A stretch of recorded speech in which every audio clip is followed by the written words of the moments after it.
So Angie, I'm going to ask you to start just to introduce yourself a little bit and the work you do. My name is Angie Magana. I am a cisgender female. I proudly identify as lesbian. I am a... Can we hear? Is it on or maybe not? I start over.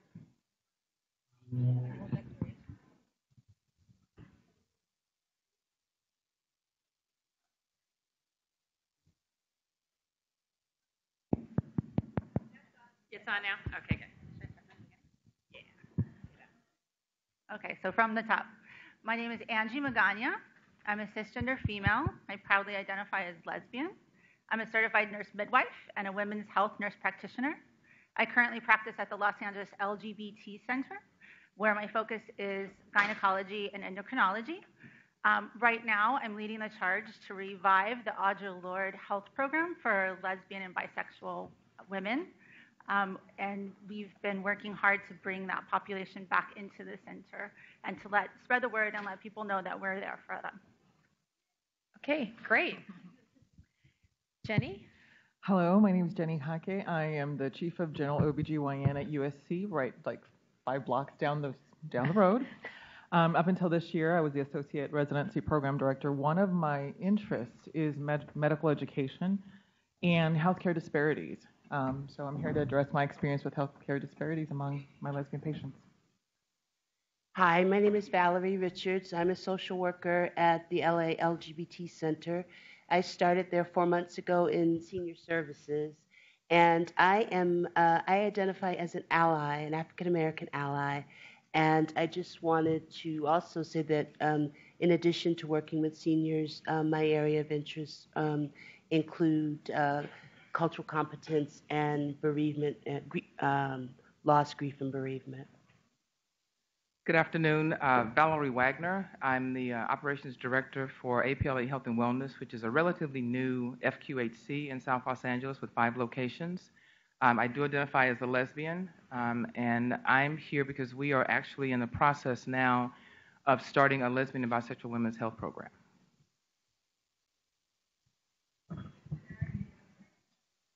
Good afternoon, I'm Jewel Tice Williams, and I am the CEO and founder of the Village Health Foundation. It is a health clinic based upon traditional Chinese medicine. So we do acupuncture, herbs, cupping, etc. And as Chinese medicine is, it covers the gamut of everything from not OB, but from GYN to pain management, to stomach aches, colds, flus, etc. Most folks would identify or think of Chinese medicine as being just for pain management, but it covers everything. Like I said, internal medicine, you name it. I identify as lesbian and obviously African American, and prior to, or in conjunction with opening the clinic, I was the owner and operator of Catch One Disco, and we had programs there that matched some of those that we have at the clinic too, i.e. addictions. We had AA meetings there, in addition to a whole bunch of dancing and partying too.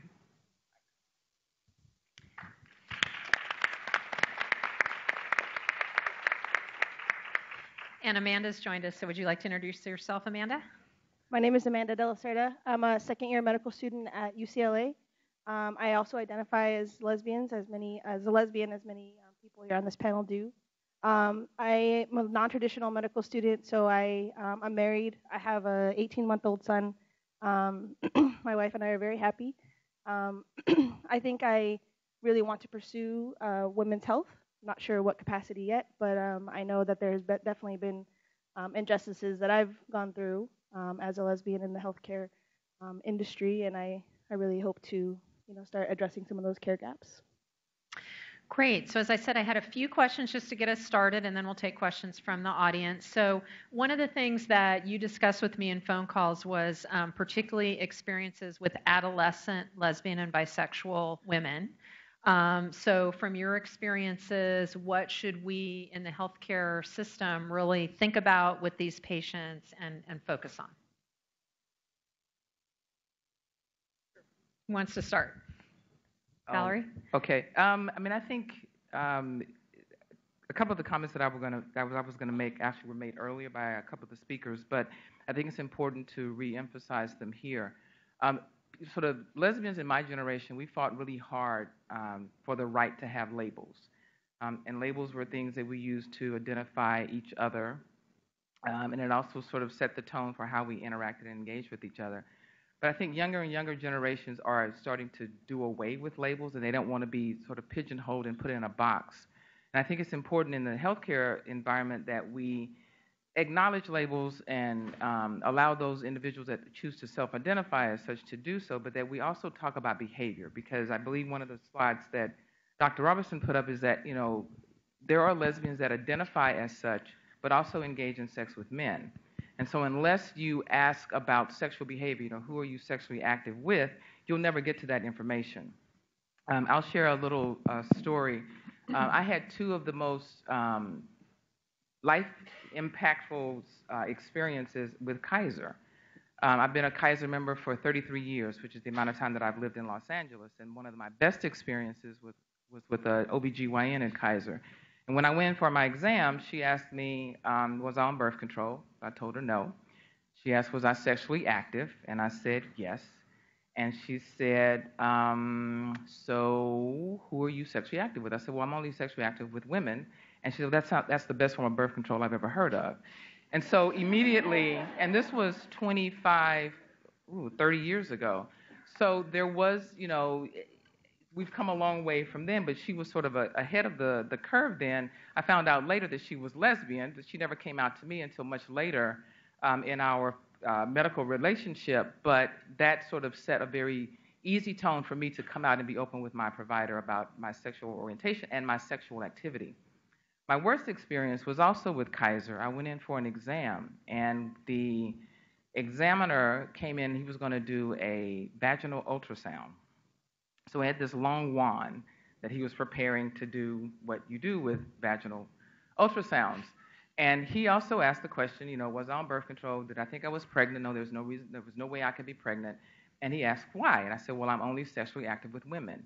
And his reaction was palatable. I mean, he was like, and I said, okay, I tell you what, I need to find another provider, because I was not going to put myself in a position to be examined by someone who had that type of reaction to me being open about who I was sexually. So I think it's important as healthcare providers, those of you that are healthcare providers, that you are sensitive to your patients' needs, and particularly younger patients. I think a lot of folks in my generation didn't go to the doctor.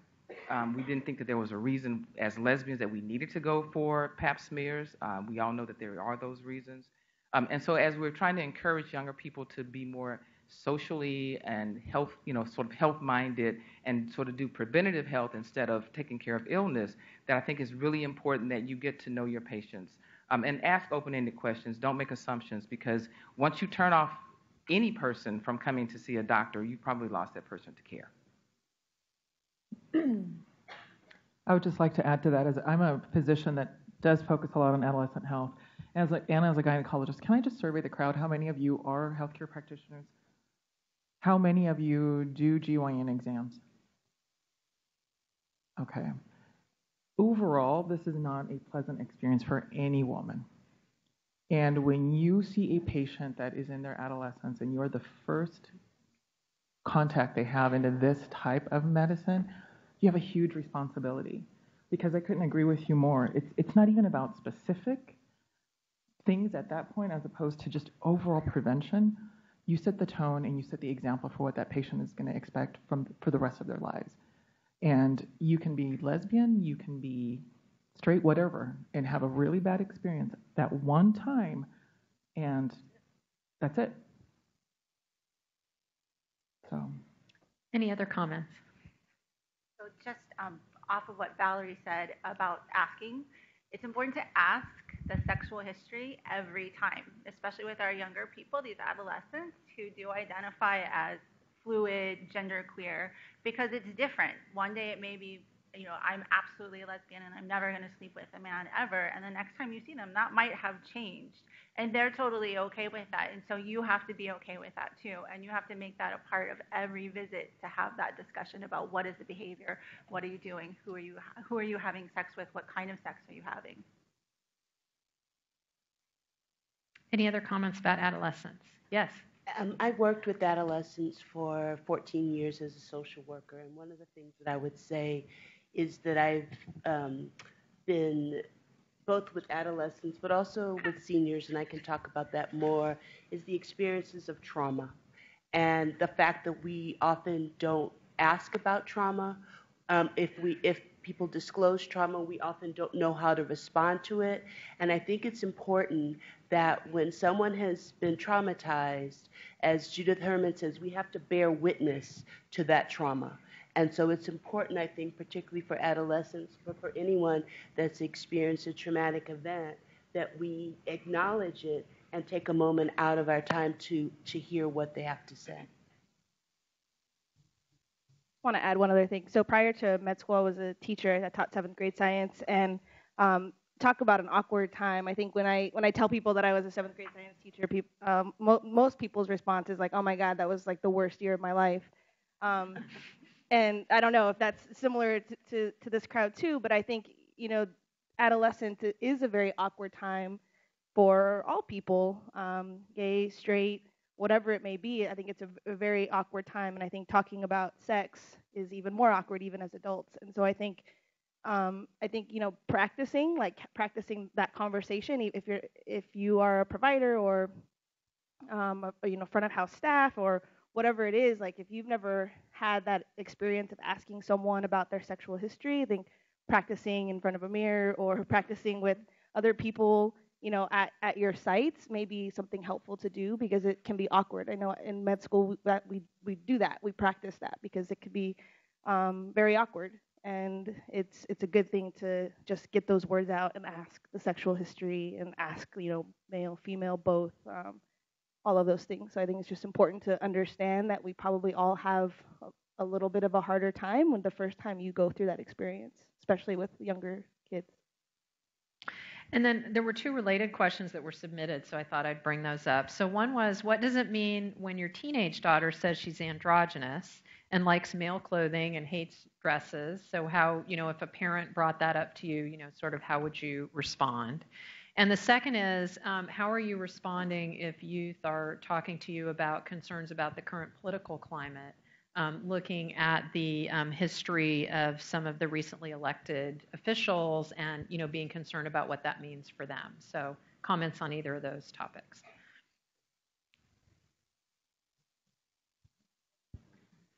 Jewel's going to go. Okay. A lot of kids are into the transgender thing. It's very, very popular now. So a lot of them that come to see me have ideas about whether they should have their breasts removed or questions like that. Is it possible for you to speak up just a little bit, Jewel? Sure. I forget I'm not talking to anybody, but the voice will go low a little bit.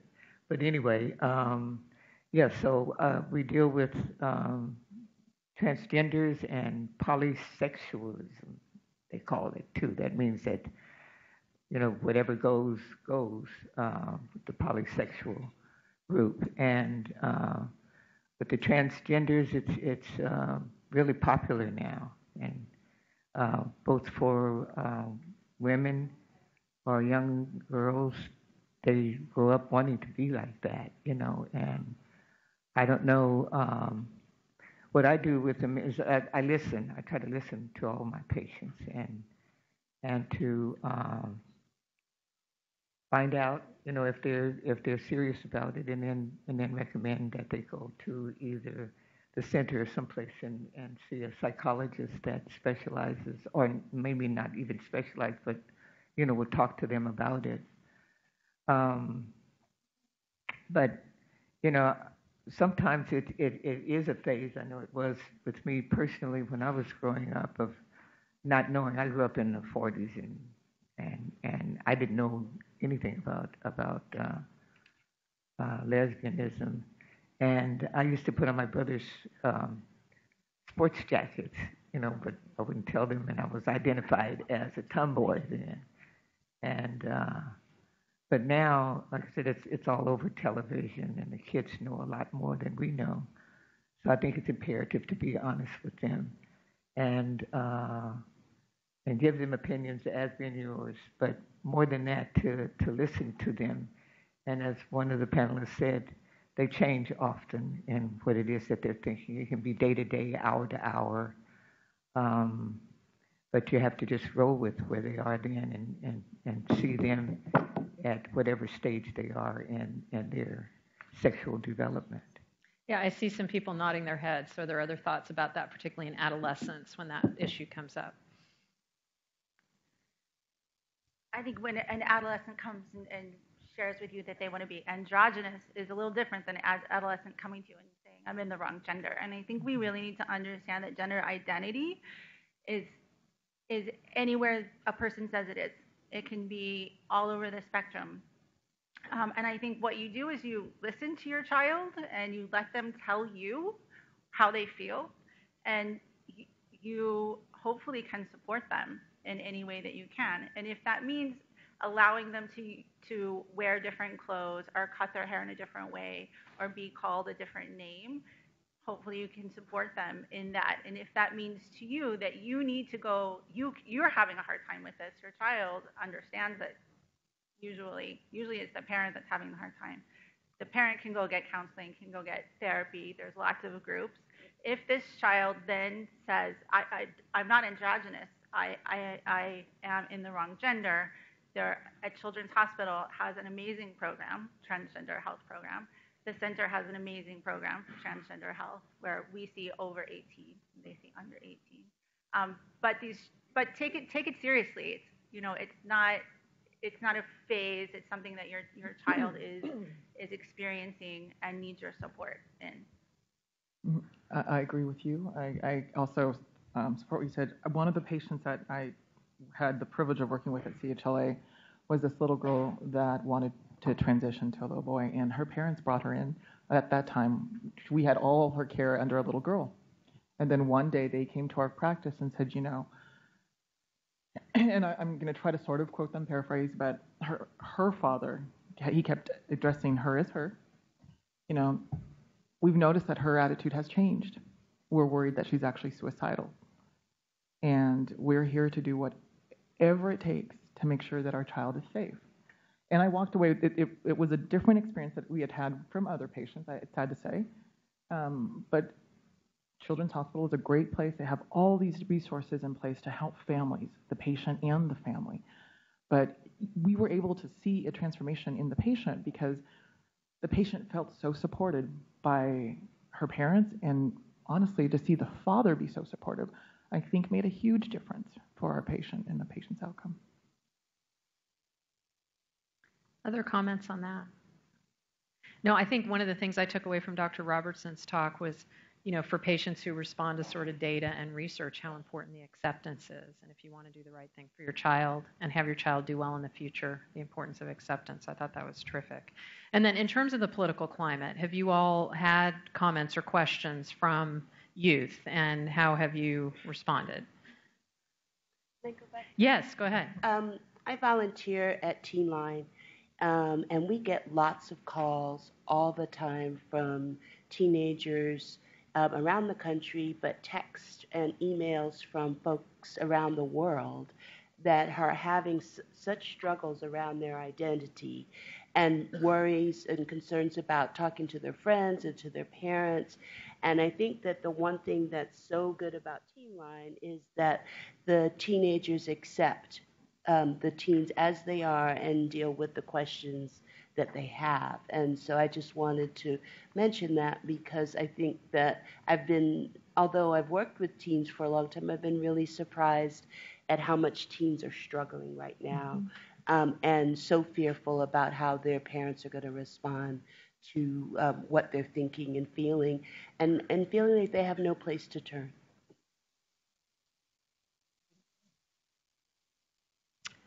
Okay, so the next thing that came up in our discussions had to do with something that I think Dr. Robertson touched on, which is that I've heard from you all, and I certainly have seen this in my own practice, that women who identify as lesbian and bisexual or somewhere on the spectrum may differ, particularly based on age or cultural background, in terms of what makes them comfortable in a healthcare setting. And Dr. Robertson used the example of a patient who really wanted to refer to her partner as her sister because she was so fearful of identifying in another way. And I know I care for some, in particular, older couples who, again, really do not want to be identified as partners in the healthcare setting, even though, you know, it appears that that's their relationship. So, you know, as you're thinking about making a healthcare setting that's welcoming to different groups, what are your thoughts there? And do you think that there is a place for sort of a spectrum in how we make the healthcare settings welcoming to women who may be different ages or different cultural backgrounds or different sort of experiences over their lifetime? I love this question. So at our institution, we do a lot of research in terms of patient awareness, patient education, patient knowledge, and then turn the questions around and ask the providers. So a few years ago, we looked at this very question. Because we serve at the county hospital, my residents, my medical students, we care for a lot of monolingual speaking, Spanish predominantly patients. And culturally, as a Hispanic woman, I can tell you, we don't feel comfortable about talking about sex, period, for multiple reasons, let alone talking about our sexual orientation, sexual pressure. Forget it. Don't even ask. So we assess patient knowledge for cervical cancer screening, risks for HPV, and in that questionnaire, we turned the questions around and said, how do you feel about the way we deliver care? What can we do better to elicit this information? And we was really telling, basically, the feedback we received, we as providers, we don't provide a comfortable environment to disclose anything, really. We don't take the time to ask. We don't take the time to ask in a language that makes sense to our patients. We have very sterile environments that are basically you come in, you come out. There's no patient information in the waiting room. There's nothing available for them to take home to read. And one of the interesting questions we asked is, how would you like to receive information? Do you want to hear it from a community center? Do you want to hear it from somebody coming to your home? And they said, no, we want to hear it from you. We want to know that you care. And some of the things we need to do as healthcare providers is we need to recognize that sometimes we don't take enough time with our patients, period. Period. We need to understand that our patients that don't necessarily speak English may not understand what we're saying. And we took this even further, one step further. I'm a gynecologist, so I wanted to assess the knowledge of GYN parts. What do my patients even know about their female health reproductive organs? And the results were dismal. And we did that one across the board. So it's very difficult to talk about sexual health with patients who don't even know what their reproductive organs are. So we just sort of need to step back, understand who we are trying to reach, who we're trying to care for, who we're trying to educate. We need to provide environments that are welcoming, that are compassionate. We need to take the time to talk to our patients. I appreciated what Patricia said. Sometimes the physician extender is the best person to do this. But for those of you that work in the healthcare industry and do not do direct patient care, you might be the first. You're part of the package. You're part of the marketing of the system. You're part of the brand.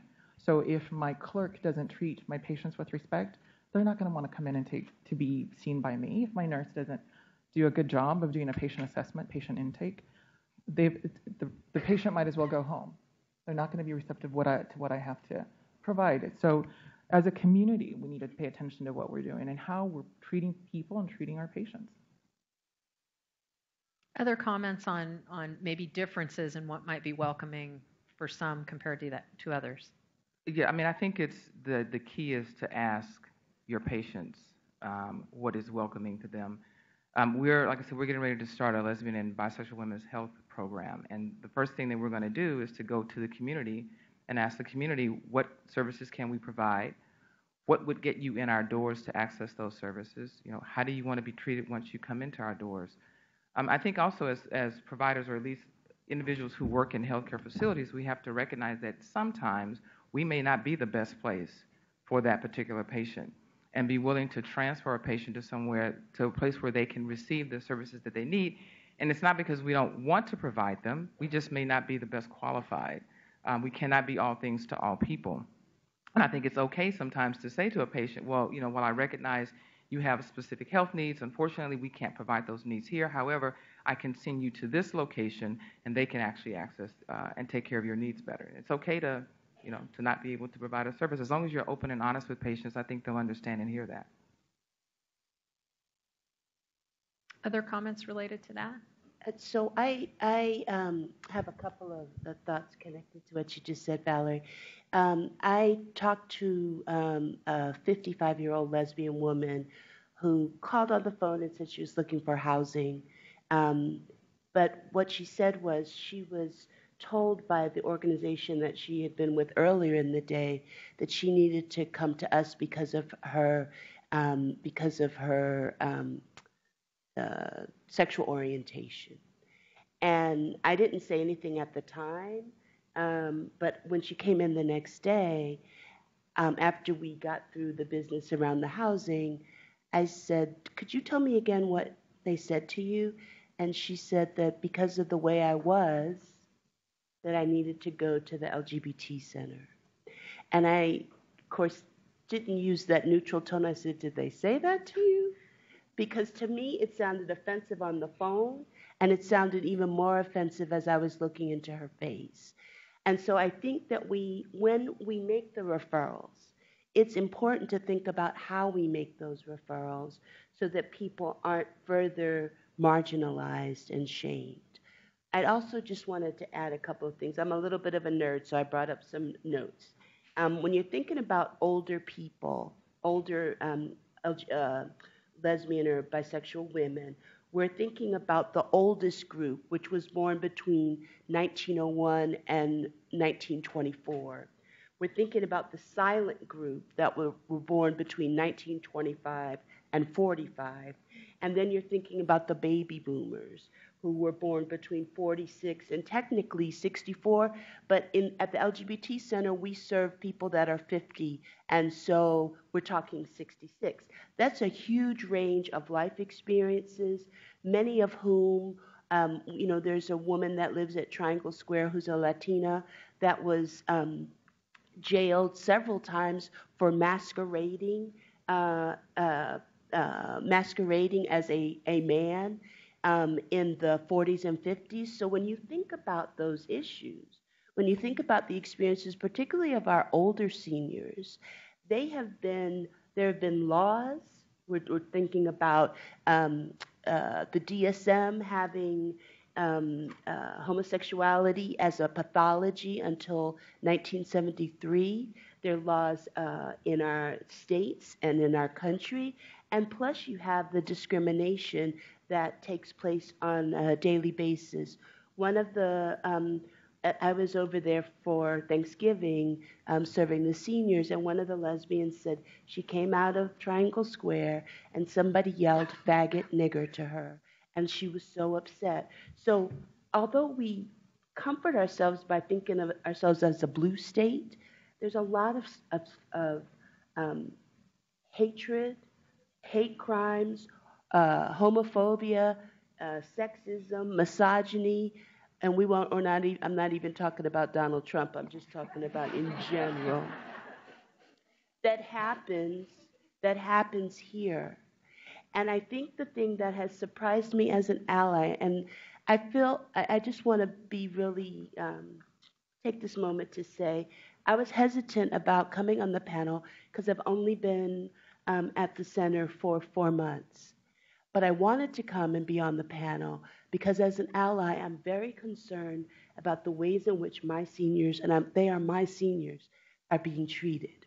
And I wanted to say to you that, one, if you are an ally, that there are things that we can do to make the world better for them. even if it's the small thing of taking the time to listen.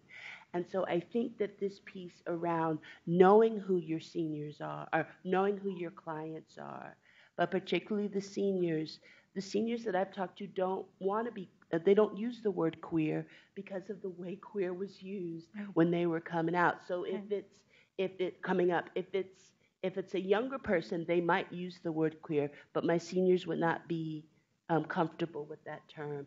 So it's really important to learn what the person is comfortable with in terms of what you said, Valerie, about welcoming, but also to really get a sense of that piece.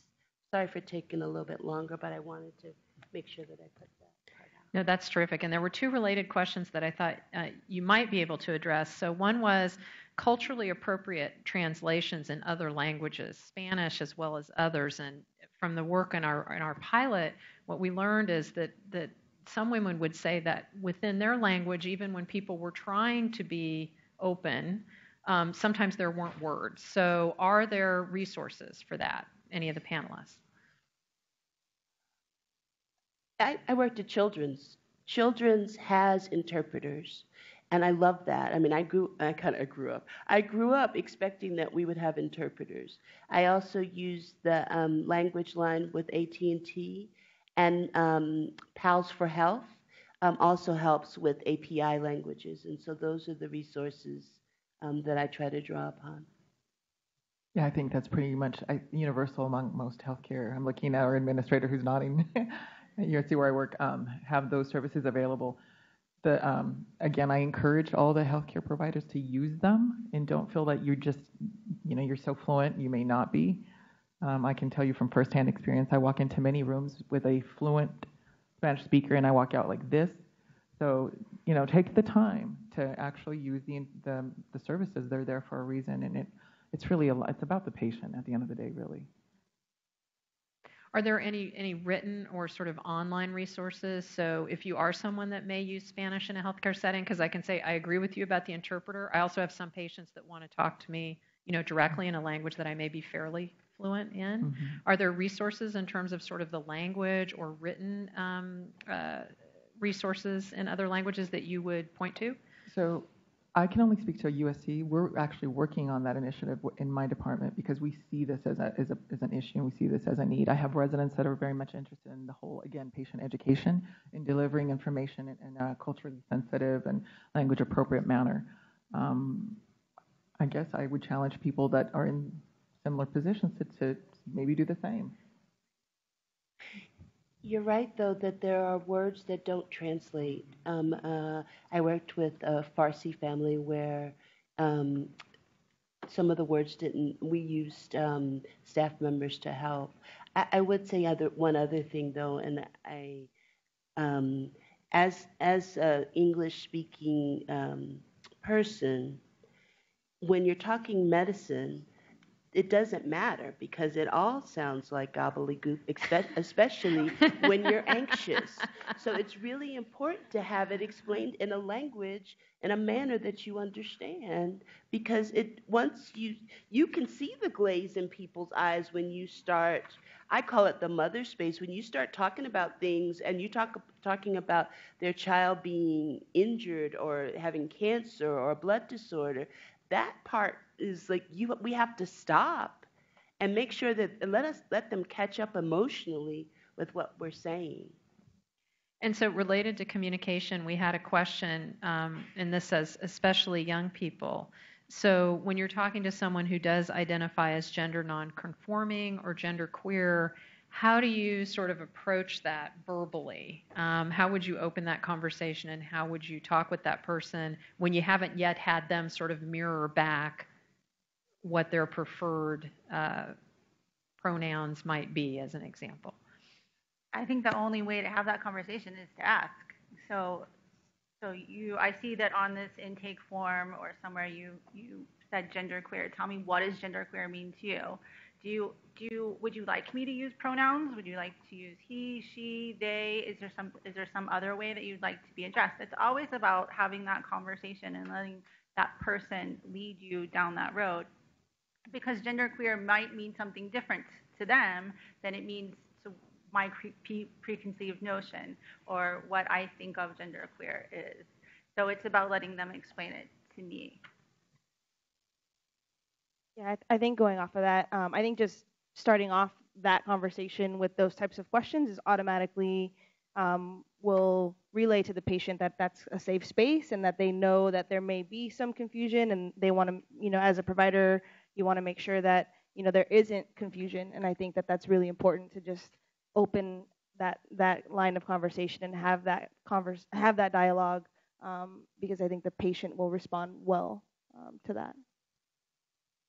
I just actually wanted to go back to an earlier question that I don't think we touched on or addressed, and it was the question about what do we say to adolescents that are worried about the current political environment in the next 4 years, hopefully only 4 years, of our lives under a Trump administration. We don't serve adolescents, so we've not had to have those conversations with young people, but the patients that we do serve, everyone is afraid, everyone is scared. I mean, I know I am, as a 57-year-old lesbian, I am terrified of what these next 4 years might mean for all of the advances that we've made that impact me on so many levels and in so many aspects of my life. But I think the one thing that we try to instill in our patients is that, we are going to be there to provide them with services, and we're going to do everything that we can to make sure that those services are not interrupted because of what Trump might do in D.C. over the next 4 years. So I think, again, it's about communication. You don't want to give false hope or make false promises, but just, as much as you can, just let your patients know, well, we're here now. This. He's not going to be able to do anything drastic, hopefully, in the first day, and maybe the first 100 days, and that for as long as we can, we're going to continue to have our doors open. We're going to continue to provide services. But, again, the sky is not pink anymore or rosy or whatever. I mean, there are some realities that I think we're all going to have to deal with, and we just don't have any idea what the final impact is going to be. But, as much as we can, just try to provide reassurance to your patients that they'll always have somewhere to go. Agreed. I was in a meeting with Tara. Where's Tara? She's still Tara. I was at a meeting with her the other day, and she said, I was talking about the hate crime or the harassment that the senior received, and she said to make sure that we encourage people to report to the Human Relations Commission of LA. Any other place?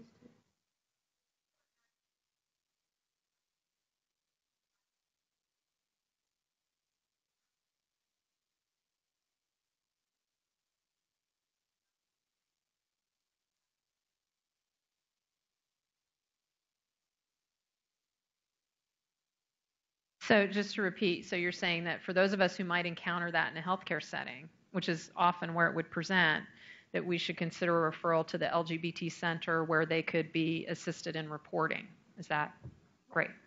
Okay. So related to, some of the issues that were brought up earlier, we've had questions about your experiences dealing with lesbians and bisexual women who may have additional challenges like having been incarcerated or being homeless. So are there any comments about particularly those populations and issues that you've identified? Housing is a huge problem here in Los Angeles, period.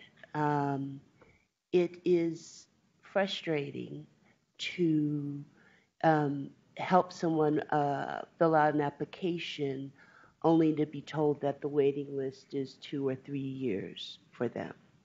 But that's the situation that we're facing. I talked to a lesbian woman who had been living in her car for 14 years. I can't imagine that. I just can't imagine that. And so to be homeless for that long, most of the time when you talk to people, they say, well, people who are homeless want to be. No, people that are homeless want to be someplace that's safe. And some of the places that we have, the shelters that we have, aren't safe. So this is a huge problem that needs a lot of focused attention. There was very little of it in the election, any discussion of poor people or homelessness. And so that was disconcerting to me.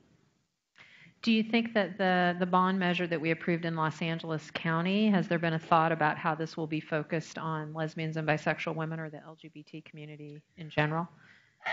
I am not sure. We're building, the LGBT Center is building another facility across the street from our offices in the village on McCatton Place. There was a lot of pushback from the neighborhood. They said that they weren't concerned about the seniors, but they were concerned about the youth. I'm not sure that that was the truth. I think that it may have been both. But they felt more comfortable describing it as a problem with youth and crime and prostitution. I mean, the visual image of some posters that were around the neighborhood were kind of disturbing to me. Hopefully that will increase, but Triangle Square is only 104 seniors. And hopefully the facility across the street, which should open in 18, will be for seniors and youth. But that's just a drop in the bucket. I was over at the village on Saturday, and there were lots of trans youth right outside that obviously didn't have a place to go. And so this is really a huge problem with no apparent answer. And then the last question I had here was a discussion we had, and it really plays off, again, what I've told you our center has been focused on, which is women being less cared for basically in healthcare settings. So I've heard from our panelists that lesbian and bisexual women can feel like a minority in many different settings. And that can include some we might not initially expect, like healthcare settings dedicated to the LGBT community, as well as ones that we do expect, like the sort of settings I work in or OBGYN clinics and major health systems. So could you let us know a little bit more about how you think that can be addressed so that lesbian and bisexual women can feel, fully part of and welcomed in those various settings? So again, I feel really lucky that I do work at such a resource-rich organization, the center. But for so long has been so focused on HIV care and gay male care.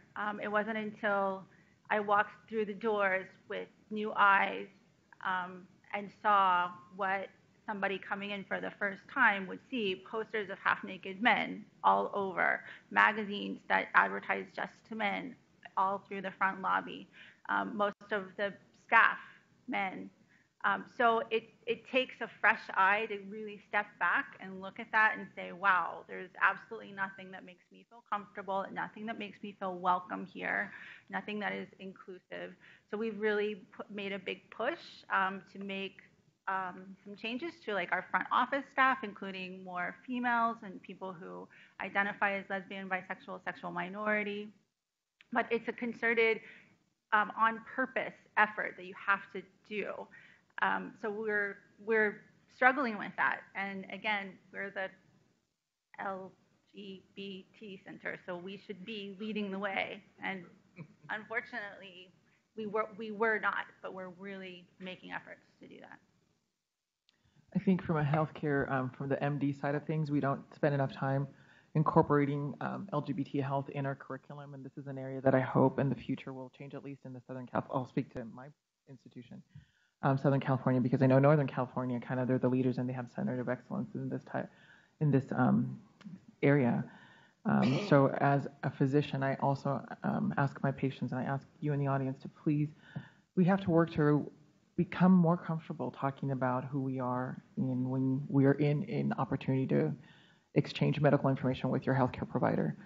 Sexual preference, sexual activity, again, it's a very sensitive subject, period. So if we both work together to increase the dialogue, I think that'll be helpful. And for healthcare providers, we need to kind of get over ourselves and have compassion. I mean, for every patient. I couldn't agree with you more.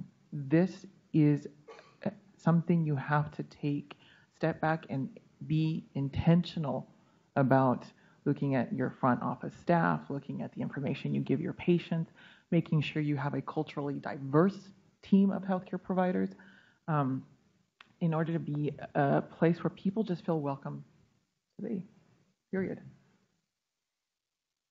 Amanda, you've just made that transition from not a doctor to medical student to, being part of our group, I guess I would say. So what are your thoughts on that? So I'm a second year medical student, so I haven't yet been in like clinical settings quite yet. So we're still in the classroom. And at UCLA, we've had a couple modules and discussions on LGBT.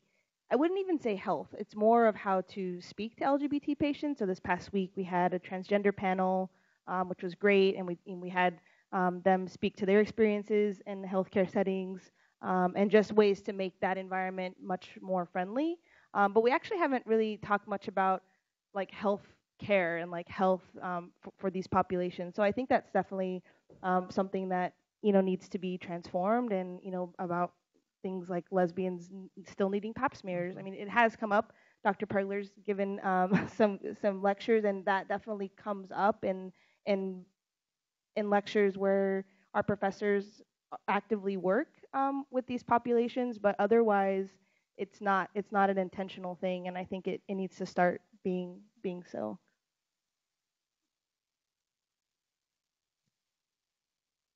Okay, and then we have more questions about how we can make facilities LB friendly, and then I just also comment that we had a question about us saying things that might be perceived as negative, or we're not doing the best job at our facilities, and I just want to say that our purpose here is never to put down our facilities. I think all of us feel passionately that our facilities are doing a great job. But we bring these up, I think, as an example of how we could do better. So just like I'm saying at UCLA, we don't have a way to close the loop. I don't mean that to disparage in any way all the great work that people at UCLA are doing, so I just want to be clear about that. But back to other facilities that may be a resource in our community for LGBT-friendly care, if, again, you're in that situation where you feel that you just can't provide it. It's not that you don't want to, but you can't. So some other suggestions. The LGBT Center in Senior Services, we do cultural competency training for agencies. I'd also, because I told you I'm a nerd, Sage, I have downloaded so many articles from them that are helpful in terms of information about older lesbian and bisexual women. So, and do you want to expand on that a little bit? What Sage is? I'm still learning, but they are the premier organization that look at issues of aging and LGBT seniors, LGBT older adults, rather, I should say. Yes. There's also, I think it's called, I have it over there, the aging organization had a specific issue in the summer on LGBT older adults. So that's another place that has articles and recommendations about getting groups of lesbian and gay, bisexual, transgender folks together to talk about narratives, because it's really all about our stories and how we understand each other, and so how empowering narratives can be. So as part of how people understand themselves. So those are some of the resources. Other resources that panelists would want to comment on? Not so much resources, but I guess it's, for me it boils down to ask, listen, and then do. Ask your patients, what would make this environment more welcoming and friendly to you? Listen to their responses, and then do whatever you can to implement the suggestions that they offer. Terrific. Okay, so I'd like to open it up to the audience for other comments or questions.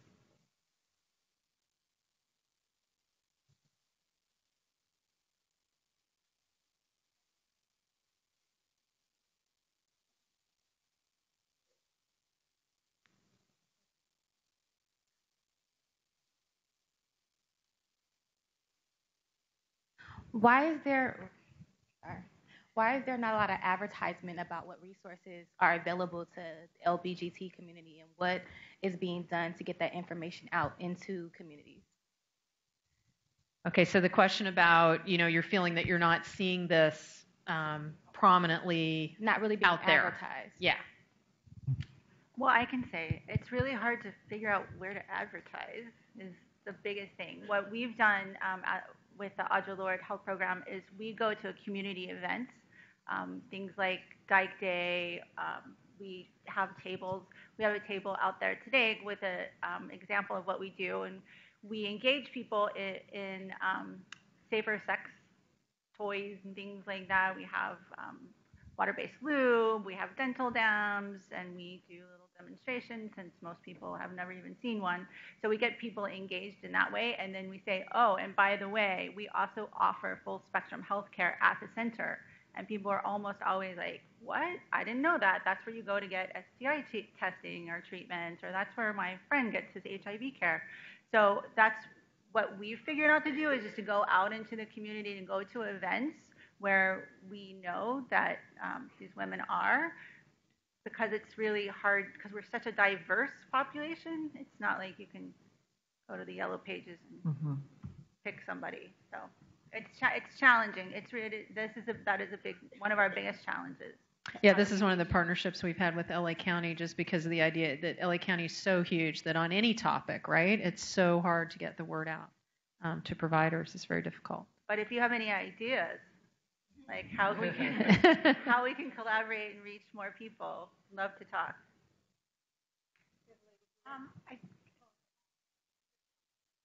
Okay, hi. I just wanted to mention that there is also a Two-Spirit group in Los Angeles, a fairly large group, and that Michelle Enfield, I don't know if any of you know Michelle, she's out there with the Red Circle program, to please remember that as a resource. Could you talk a little bit more about the Red Circle program? I really can't. I will. I know. Yeah, Michelle is one of my staff. The Red Circle Project is an HIV prevention program specifically for the Native community. It is the only HIV prevention program in Los Angeles County for the Native community. And Michelle does groups for both Two-Spirit Native men as well as Native transgender women. I hope I got that right. And so she has groups. They do different activities. They have a powwow annually. She brings together other Native Two-Spirited individuals from around the county to actually talk about HIV prevention messages, but also just the other myriad of challenges or issues that are faced by the Native population outside of the reservation. So it's the Red Circle Project. I believe she has her own website, or the program has its own website. Don't quote me and don't tell her that I didn't know this off the top of my head, but I believe it's redcircleproject.net. It might be .com or .org, but look up, just Google Red Circle Project and it should come up.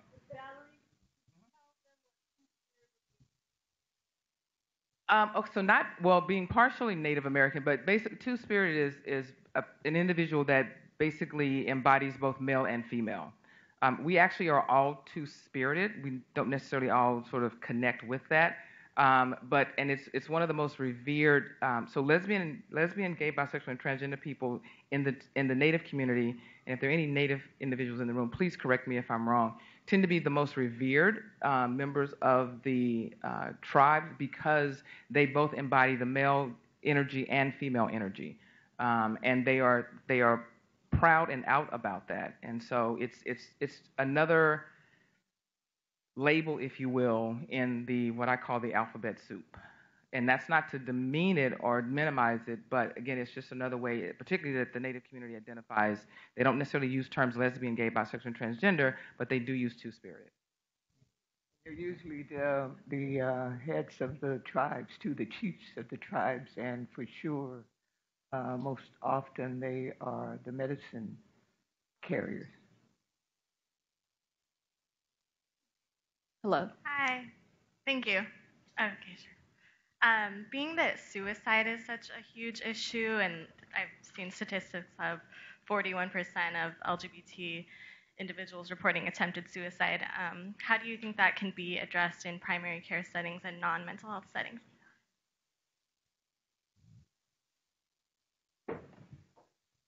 The primary care provider is a mental health provider, whether you went to school and learned it in school or not. All day, every day, I'm doing counseling. So I think that we're that first step and that connection. And so when we see somebody engage with somebody that has those needs, which is really just about everybody, connecting the dots and making sure that those things happen. Again, I feel lucky that I work in such a resource-rich area that I can just take my person by the hand and walk them to somebody that can help them. We have crisis people, and I know a lot of people may not have that available, but have some kind of relationship with somebody else in your community that you can connect them with. And sometimes it's just a question of, can I just validate this person's feelings today, right now, and contract with them for safety for today and have them come back and see me, so that they have something to look forward to. Okay, you're going to see me in a week. In that week, you're going to agree that you're not going to hurt yourself. Can we agree on that? Yes, we can. So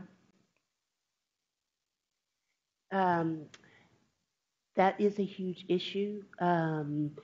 Didi Hirsch does trainings on helping with suicide prevention, and that's a wonderful resource. There's also another resource called American Foundation for Suicide Prevention. They have a specific training on LGBT individuals in dealing with suicide. I'd also say that there is the Trevor Project for Youth, and Teen Line, teenagers called Teen Line. And I would just also add that there's an MP, is it, okay, all right, I'm showing my lack of technology right here. I think it is an app that helps the person figure out who they can turn to in those situations, what their triggers are, and it's a really helpful app that they can put on the phone to provide support. And don't forget that there's the 800 number that folks can call. I happen to wear daily something on afsp.org, which is on suicide prevention. Yes. LA County is a very diverse county, and we have 13 threshold languages. So I'm wondering, how are the ethnic-specific health disparities related to lesbians and bisexuals being addressed? So that's a good question. So Ellen Idam's office has looked at that in terms of trying to look at some of the statistics. And I don't know if, Ellen, you wanted to make any comment about that. I caught Ellen here. So the question was, with 13 threshold languages in Los Angeles County and such ethnic diversity, how are we understanding differences in health issues among those communities for lesbian and bisexual women? And if we aren't, what are the barriers to doing that? I mean, I think the bottom line is it's something that's very important, but I think this is we're still in the beginning steps of all of this. So we're very open to what people's suggestions are. But an example that is not related per se, although has some connection, is that we're working very closely with the organization, the national and state organization called Futures Without Violence. If people have seen it, they have those safety cards, and the safety cards are in there's about 12 different cards, for example, whether you're talking about teens or you're talking about, excuse me, or whether you're talking to new moms or people with kids or whatever. There's 12 different kinds. Now there's some of those that are for transgender. There's a new card that just came out for transgender individuals. There's another card for LGBT individuals. Now we're working with them to help with translation on this, and we're working with community-based organizations that are going to assist with some of the translation on these. So that's one step, but it's just one step, so that there's many different pieces of this, but we're very open to hearing what people's suggestions and recommendations are. Yeah, I mean, the other comment I'd make is Ellen's office has done great work in terms of producing statistics for the county, which has really helped drive a lot of what we do. And I think one of the problems has been is that even in LA County, when you start to try and parse the lesbian population by 13 different ethnicities, you get to a level that statistically is hard to make comparisons. So I know that came up when we were talking about that. Yeah. The reason why I was asking the question is because I know that I work with a stakeholder group that works with different ethnic groups within the LGBTQ community. And the reason why I'm asking the question is because there's always this discussion about what it means to be African American and identify as lesbian. What does it mean to be Latino? What does it mean to be Eastern European? And there's this ongoing discussion. So we are at LA County Department of Mental Health, we're trying to come up with a middle ground and how to open that discussion. They're always saying, well, it's very different. The needs of the Latinos is very different. There's some cultural specific things that interfere in their process of coming out. Same thing with the Native American community. So I thought that would be, I think we're all in it together. We're trying to find an answer, but I think more work needs to be done in that area. Yeah, absolutely. And I'd say one of the impetus actually for this group starting was that after the 2007 conference, there was an attempt to do some healthcare provider trainings with great materials, but that had been developed in other parts of the country. And the immediate feedback was just that, which is it's not addressing the racial and ethnic diversity of Los Angeles. And when we initially went to try and get funding to do more of this work, and again, this has happened over and over in medicine, we were told, oh, that's not important. You know, we already know enough. You don't need to do that. So I think pushing this agenda forward is really important. Did you want to make another comment? I wanted to say one thing, and Amy, hate to put you on the spot, but you might want to add something to this, who is our data guru at the LA County Department of Public Health. We did, after, we as Janet says, in the Department of Public Health, the Office of Women's Health, we put out these big health indicator reports for women. And what we did after, I think it was now been maybe many years ago, that it was in, I think, report number 2, is that people were very interested. We did do the lesbian and bisexual, we had data on it, and there was only, as Janet was saying, a very minimal amount of data from the data report.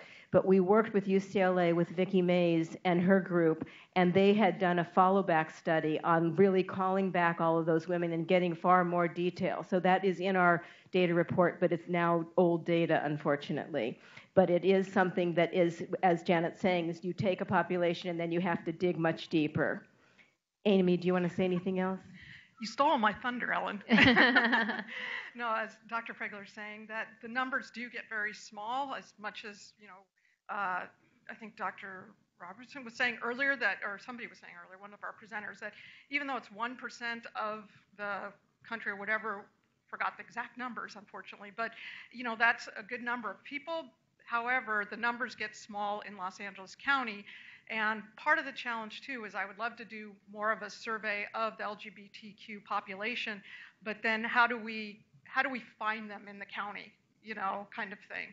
So we do ask questions both about self-identification as well as behavior on the Los Angeles County Health Survey, which is a random digit dial phone survey that my office has been doing.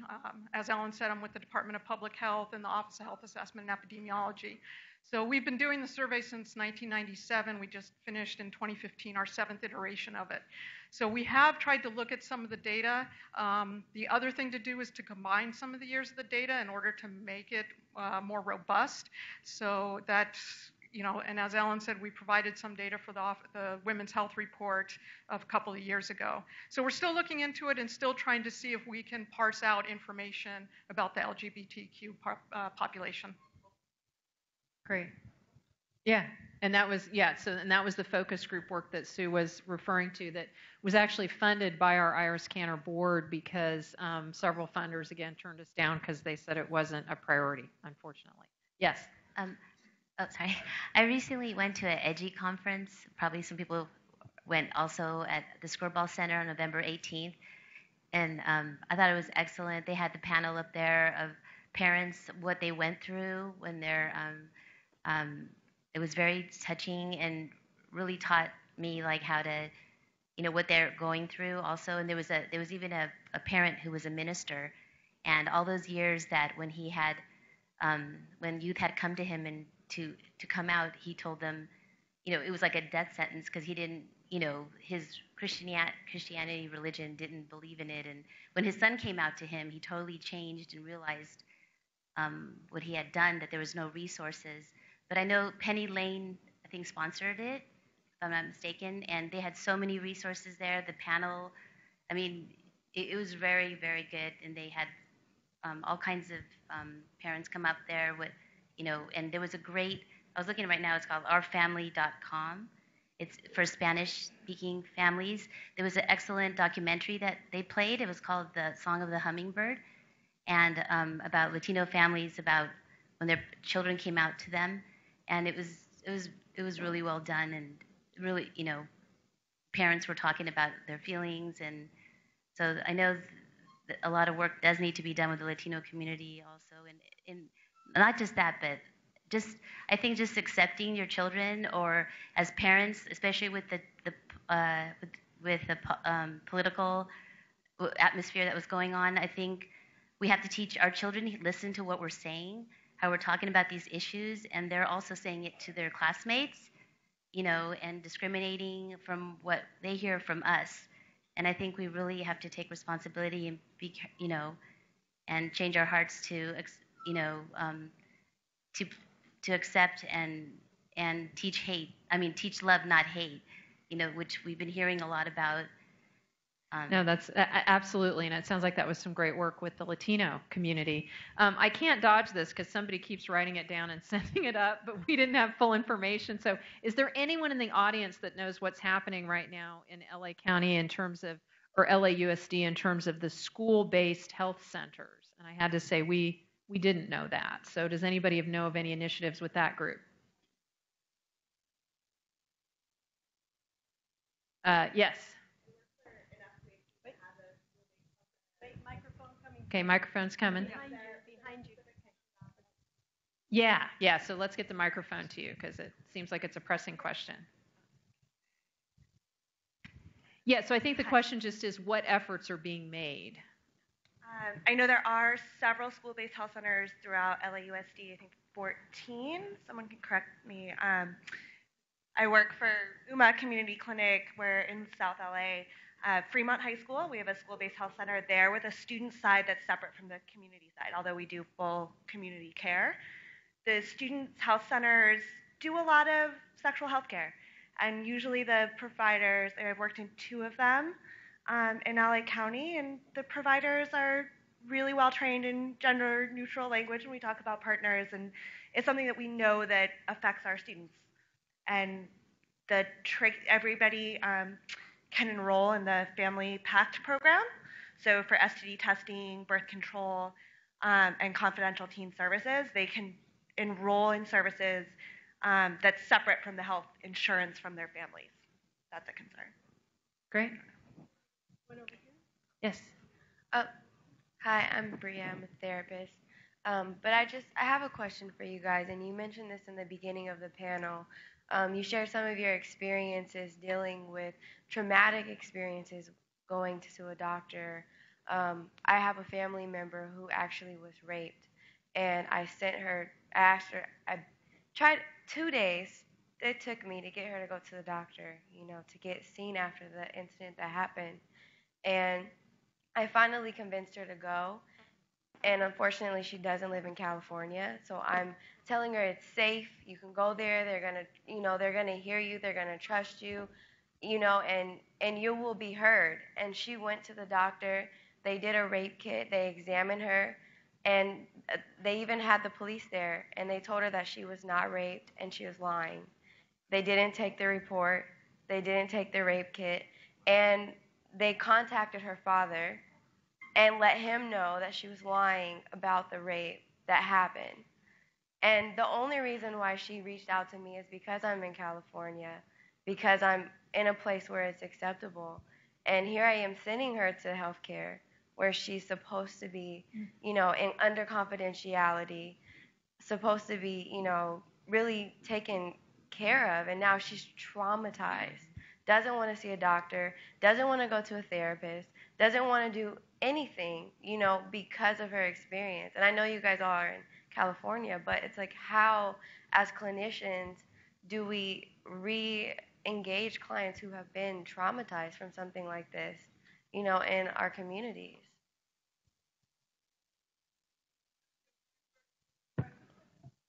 She went to the ER. She did get referred to a rape crisis center, but she didn't want to go after that.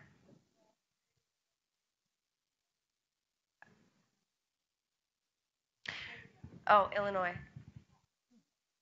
I know. Wow. Does she? No. Does she have anyone where she lives that is a friend that could go with her, that could talk to her, encourage her to go, or could you fly out and go with her? I mean, I think because doesn't want to do it. Yeah. Yeah.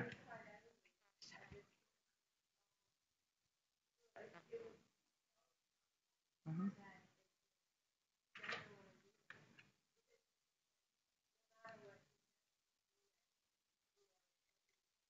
Right.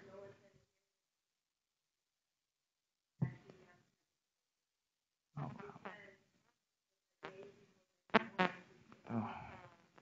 Oh. Yeah. That's a hard one. I mean, the state you live in, unfortunately, doesn't protect you from that. Because even out in California, we know that things like that happen. The only thing I would suggest is that, if you or someone could just continue to talk to her, go with her to an appointment. I think one of the things that we learned from the HIV community in the early days of AIDS is that you are your own best advocate with your providers, and you don't have to take a doctor's word just because they're a doctor. Just like you don't have to take a preacher's word just because they're a preacher. You know your body better than anyone else. And I mean, I feel for her. I think it's unfortunate. I mean, if she truly is transgender, I support her in sort of exploring that. If she's choosing that because she feels like that's going to get her more respect in the medical community, that's really unfortunate. And so the medical system has at this point failed her. So I would suggest, if there's a family member that's close by, if there's a good friend that's close by, good girlfriend, good boyfriend that's close by, or if you could fly out, because we don't want to lose her to care. At the end of the day, I mean, she needs to seek, and not only medical care, I mean, she needs, some counseling. She needs to be able to talk to someone about her experience, not only the trauma of the rape, but then the trauma of being raped again by the medical system. Yeah. So I want to be respectful of people's time. I've got a couple questions from the audience and then one last from the dais. So go ahead. Hi, I have a question about kind of going along with changing the culture of medicine from a clinical perspective. I used to work as a community health worker, and I had a patient that was transgender that saw a provider and identified as being female but was a male. And the provider refused to refer to her as her, but kept referring to her as him. And it was very disrespectful. The doctor was just like, you're a male. You have male parts. I'm not referring. I don't care how you look. I don't care how you're dressed. I don't care how, this is in the appointment. And I'm referring to you as male. My question is, how is it from that level do we change the culture and the perspective? Because we were on the lower totem pole, and I heard the patient, I talked to her, and when I typed up my notes, when it was that I do her medical, the medicine reviews, I told her that in the notes, I said, I don't know if I'll get in trouble. I know it says male everywhere in your chart, but when I charted and put my notes in, I prefaced my note with, this patient identifies with being transgender. So although the records say male, for the purpose of this note, I'm referring to him as her, because that's how the patient identifies. So with the rest of my notes in the system, at least for that day, everything was she. She. And when I told her that, she felt vindicated just a little bit for that day. She was like, oh my gosh, in my chart somewhere, I was like, no, I'm not a provider, I'm not a physician, I'm not one of the higher ups. It hasn't changed anything in your chart. But at least for that day, in my notes, I referred to you as the way that you want it to be identified. So I'm just asking, how do we change that culture? Well, that's a good question. I mean, Amanda, I'd ask you. I mean, you're in the midst of medical training. What have you seen that you think might help change that? I do think that with this generation of medical, future medical providers, I do think that we are being trained with more of these issues like in the spotlight. And so I think, and especially in California, maybe it's a little, I don't know, maybe it's a privilege. It's obviously a privilege to be here, but I don't know what it's like in other parts of the country. But I know here in California and at UCLA, we are, like I said earlier, we have, like specific parts of our curriculum that are designed to teach us, if you're not already used to using gender neutral language or respecting, someone's transgender status, if you're not already accustomed to that, to training physicians how to do so and how to do so in a respectful way. And I think, that's one of the reasons that I wanted to pursue medicine, is because I do see all of these types of disparities, and hearing these stories, I think motivates me, and I know I'm not the only one in my class that feels that way. And so I think I have to always, stay on the ground and stay grounded in that as well. And I think, holding my classmates and my, colleagues accountable is something that is going to have to be done. And I think it kind of goes back to like the micro and macro. So I know, people around me and in my small groups, just making sure that people are aware of how they're speaking and treating patients, whether they're standardized or not. And I know in that setting, in education, that's the best that I can do for now until, the best way to change the system is to be in the system. And I think, encouraging, more like-minded individuals to pursue medicine and to really start changing the culture is really important. And I think another thing that is really important that has been mentioned a lot today is you have a voice as a patient. As consumers, we are very quick to Yelp people. We're very quick to make phone calls when we feel we've received poor care, if you will. You can do the same thing with your healthcare. Use the patient experience portals. Find out who your advocates are when you seek care. And then if you have an experience like that, that needs to be reported. I mean, I would hope that that individual is an outlier, because in the medical community, we are making the effort to really improve our curriculum and be, like you said, use gender neutral language, talk about cultural sensitivity. So I hope that experience was provider specific. Yeah, and I just want to underline that again, in the day of bigger healthcare systems, and again, if this was an individual in their own private office, I think they're still right. So all of us, and again, this happens everywhere. So again, some people were saying sensitivities about hearing this health system, something bad happened, or this health system, something bad happened. I think we've heard every major health system here, there have been issues. So all of us have a patient experience way to report this. And I'm involved in this at UCLA for big issues, right? And the weird thing, again, you'd be surprised how empowered you are. Mm-hmm. Major studies have been shown that 70% of physicians, which floored me, 70% of physicians will change their behavior if this sort of thing is brought to their attention. And all of our big institutions now do that. So again, mm-hmm. I hope that she felt comfortable enough mm-hmm. to report that. Sue, did you want to comment?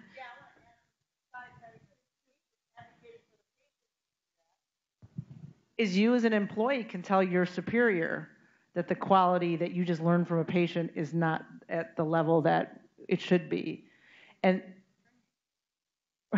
right. So you could go to your superior, as well as what I think you did is one-on-one validating that person, and then going to your superior saying, this happened with this clinician, because it could be anything, right? It might not be their gender, it might be something else that they were discriminated against, and you would want to report that. And then the third thing you can do, like I think you were asking, what can I do, is you can advocate to get the HEI there so that there is a across-the-board training that person has to sit in. So you're doing something yourself, you're validating that person who was discriminated against by the other person, and you're trying to repair that a little bit by letting them know someone in the system doesn't agree with that. I'm here with you, I get you. 2, I'm going to report it to my boss and hope that they're going to follow through in the larger system. And 3, then I could try to do more macro. I can be on that committee or say, let's start a committee to try to get trainings in all the grand rounds or for the different level of providers. Yeah. And one of the things I want to say, again, by recognizing areas that we need to improve and by having forums such as this, I think these are steps to make things better. It's to be, to have that big self-awareness kind of attitude about where we need to do better is not a bad thing. It's actually a good thing. Right. The medical community is not quick to look at themselves as having any flaws.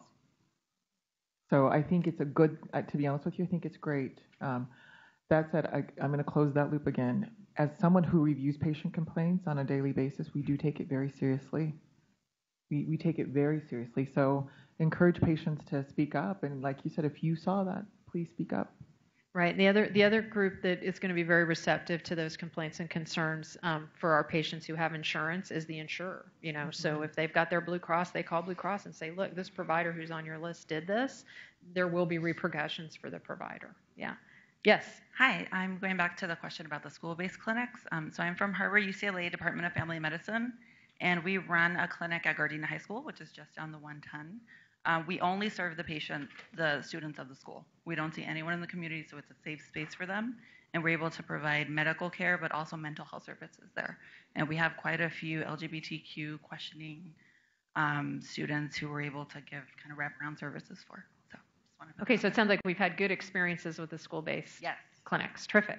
Okay, so I'm going to do the last question before we close. And these were two sort of parallel questions. So I think one of the interesting things is that in a women's health setting, we often will be serving both people who, oh, I'm sorry. We had one more. Okay, because you had the microphone. Go for it. I had the microphone. Hi there. My name is Elise Springer. I'm a marriage and family therapist, and I'm here today with several colleagues from Maternal Mental Health Now. And we spend so much time talking about health and health disparities that I just wanted to advocate for the mental health component. One of the things that's so interesting is that the leading cause of death for moms postpartum is actually suicide. And when you think about lesbian and bisexual women and the kind of adverse childhood experiences or trauma that they have, that plays a tremendous role in any components regarding perinatal mental health. I know we were hearing from someone earlier about their experience at a pediatrician's office, but that kind of stuff happens all the way through, conception to postpartum. So I would just want to mention that, and then just say that if anyone is interested in partnering with Maternal Mental Health Now and is interested in more training, we have some flyers out there. Speak up when you're down, and those flyers are actually available for you at your clinic. How many languages? 7 different languages that those flyers are available for. So, one last plug, but also just remember, particularly for lesbian and bisexual women, there is a tremendous amount of mental health components that need to be taken, that need to be focused on in the perinatal period. Thank you. Terrific. Thanks. Okay, so now our final questions. Which has to do with the fact that for both transgender women and transgender men, they may find themselves in women care environments because transgender men, as we were hearing from Dr. Robertson, may still have issues related to female organs or pregnancy or other things. So how can we make both transgender women and transgender men feel comfortable in our healthcare settings? What are the things that you have found that are key, and particularly the question of if someone who's a transgender man who then is going to a women's setting for a particular service? I think one of the most important things to do is watch the language that you use. I would never say to a transgender male, your female body parts, I would call them like your reproductive organs. I would call ovaries gonads. I would talk about external genitalia. I would talk about a frontal opening. I would never say, oh, now I'm going to put this speculum in your vagina. It's all about that language, and that's, I think, something that comes with time and learning and being, again, very specific about these things. I think that that's a challenge to have a trans man come into a very female space. And so when that does happen, in my setting, we try to get them out of the waiting room into the office where they're going to be seen as soon as possible, so they're not sitting out there and feeling super uncomfortable. But I think really it's about, and I would do the same thing with a transgender woman. You would not just use very descriptive words. So it's about language and inclusiveness and talking about their parts in a way that is comfortable for them and non-gendered. Other comments? I'm sure you've had experience with well, that. I think you've summarized it well. For us, I think clinician education is important. So someone mentioned earlier that they get invited to speak, and I think it's important if you do get invited to speak to a group of learners or a group of clinicians, please do so. We need the help, often. Like, just listening to what you said, I'm taking note of what I can take back and say, we need to stop and make sure that we pay attention to these things, because you don't. You're trying to get through your patient load, and you don't mean to, but you make these mistakes and you alienate your patients unintentionally. So I appreciate the comments. I agree. That's terrific. All right, so I've been given all these things I'm supposed to tell you. So I'm supposed to remind all of you, if you didn't get Patty's book, we still have some copies, so it's back with the registration. Also, I'm sorry, they're where now? They're in the front outside. I'm sorry, they're here. The second thing is to remind you that we really would like to spread these trainings across LA County, either in a train-the-trainer mode if you'd like to work with us, or if you want to have some of our folks come out, please give us those forms. Give us our evaluation feedback forms so we can learn how to make things better. And again, we're going to be training administrators in the spring. You have our contact information. If you've got people at your organizations at an administrative level, we would love to invite them and include them. So again, I want to thank everybody here for a tremendous day in support of women. And I'd like everyone to please thank our panel and our speakers and everyone who supported the event.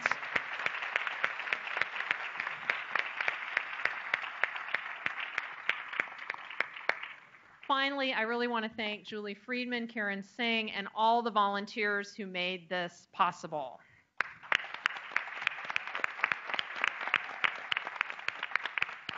Okay, and I'm not getting any other yellow cards or thumbs up, so we'll see you guys at the next one. Thank you.